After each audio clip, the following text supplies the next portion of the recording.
There's sort of a more useful way to think about the parameterization of a line rather than the formula that I gave you. And that's to think about a line as being defined by a fixed point and a direction. This is kind of analogous to what you learned in algebra about a line. You learned that at least for a line that is not vertical, a line, if given a particular point and a slope, you would define a unique line by that combination. Essentially, the slope was playing the role of what I'm calling a direction. The difference here is that what you would have learned back then only applies to lines that are not vertical. We can generalize this to treat a vertical line as just another kind of line without having to do anything special to it once we use parameterization. And I'll show you what I mean by that. So here I've drawn the line that we did in the previous example. This was the line that started with the point 3, -1 and had a slope of 4. So I've just sketched that line here. What you can think about it is that this line, it starts at the point 3, 1, and then it proceeds in a particular direction. So let's think for a minute about how you would define direction. Um, at least in a general way. Slope is certainly one way, but slope is really just getting at something at a specific case of a more general concept. You can think of direction in this way.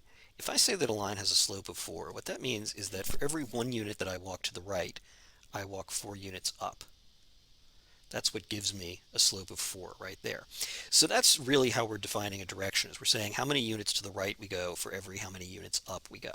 So you can think of it as that what this line is I start at 3, -1, and then I can add to it, don't worry about what this means, I'll explain it in a minute. I can add to it some arbitrary multiple of 1 step to the right and 4 steps up. Now, we have generally thought of something like 1, 4 as being a position rather than a direction, you know, disconnected from any position. But you can still think of it this way, as though I'm starting with 3, 1, and I'm adding 1 and 4 in a specific ratio to each other. In other words, I can add one of these, this combination of 1 step to the right and 4 steps up. I can add one of them, I can add 100 of them, I can add a million of them, I can add 0.0001 of them. It doesn't matter. As long as I keep this ratio of 1 step to the right and 4 steps up, I'm still going in the same direction that we think of as a slope of 4. Now, we don't normally add points to each other, and you will learn a slightly different notation for this when you get to Calculus 3, multivariable calculus. But for now, I'm just going to use the simplified notation. I'm going to say, let's pretend you could add points by the following rule.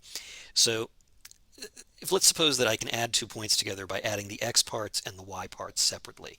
So let's say, for example, 1 comma 5 plus 2 comma 8 would be equal to 1 plus 2 is 3 and 5 plus 8 is 13. So let's pretend that you can add points in that way. And let's also say that t times 2 comma 8 just multiplies t by each of these separately. So that's 2t and 8t. Well, if so, then that means that this expression here is like t comma 4t. So this is going to equal 3 plus t comma -1 plus 4t, which is, if you go back here, that's exactly the parameterization that I initially got for that line. So that's really what's going on when we form the parameterization of a line. Now, why is this useful? The reason it's useful, like I said earlier, is that it allows us to define vertical lines in a fairly useful way, in a fairly convenient way. Let's suppose that I would like to define the line x equals 3 as using parameterization. So I'm trying to come up with a parameterization of this line. Well, all I need in order to describe this is all I need is a fixed point and a direction.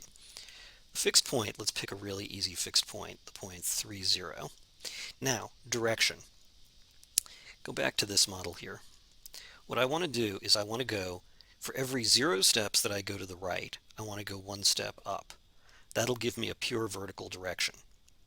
And of course, this is not the only way to describe a vertical direction. I could say for every 0 steps I go to the right, I go 5 steps up. Or for every 0 steps I go to the right, I go 10 steps down. It doesn't really matter as long as I move 0 to the right and some number upward.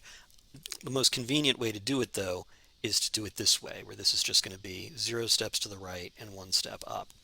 So this line, x equals 3, can be written as the fixed point 3, 0 plus t times the direction, which is 0 steps to the right for every 1 step upward.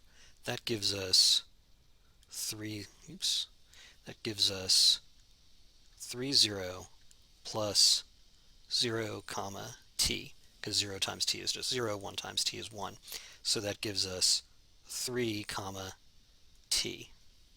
That's 3 plus 0, 0 plus t.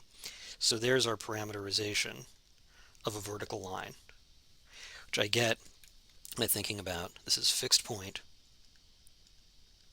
and this is t times the direction. I'm using x here as a multiplication sign because I've already used too many symbols. So that's what. So this is probably the most useful way to think about the parameterization of line. Start with a fixed point and then add in t times the direction.